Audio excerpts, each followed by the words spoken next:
Today, we are talking about pay-per-click advertising. What does that mean? Why is it important to us? I think some of you have heard us talk about it before, but we're actually having some success with it now. So we just want to lay it out.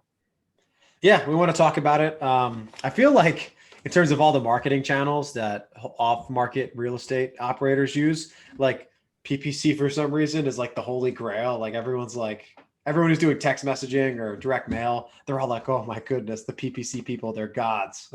That's obviously not true. But we felt we had to give it a go because we were looking to find something that was really, really scalable, right? That was really our motivation, and something that I guess like once you get it done right in one location or one geography, you can kind of copy and paste it in another. And also like cold calling and SMS is really hard. Like, I don't know what your thoughts are. I think I know what your thoughts are, but it's like somewhat of a hamster wheel. And I think we were kind of looking at PPC as a way to like slow that down a little bit, right? Yeah, I think it's all hard, right? It's all hard. It's just a different kind of hard. But first, I would say we have inbound marketing and we have outbound marketing, right? So outbound marketing is where we reach out to people, we call them, we text them, we send them letters and say, do you want to sell your house? Inbound marketing is where we try to get people to come to us, right? So I would say in the single family real estate space, I would say we are experts on outbound marketing. When it comes to cold call and text message, I think we're really, really good at it. We've had a lot of success, but we want to try to get better at inbound marketing. So we want to do this thing called pay-per-click.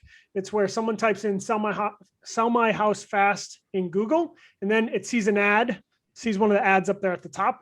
Those people are paying for those ads to be there. And that's what we're talking about when we say pay-per-click, right? So generally, what are my thoughts here, right?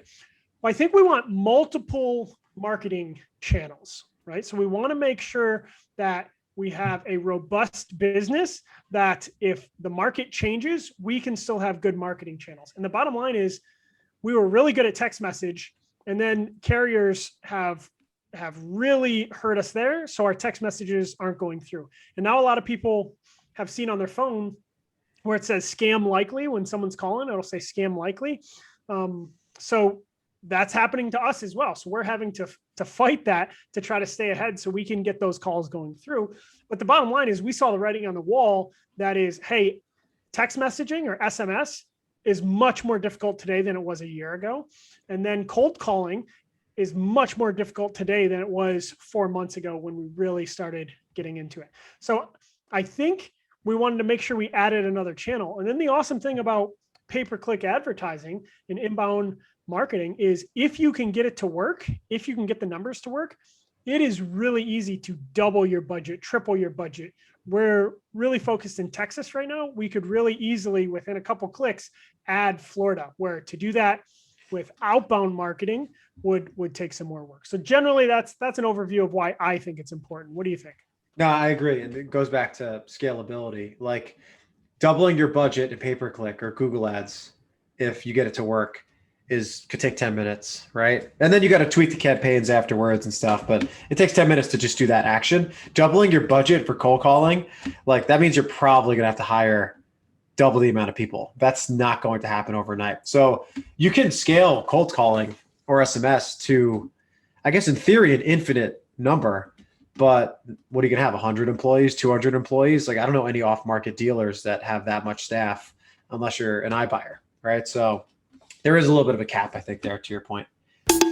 Thanks for listening to the Virtual Real Estate Investing Podcast, presented by Greyline Investments, where we talk about how to find, fund, and finish deals from anywhere in the world.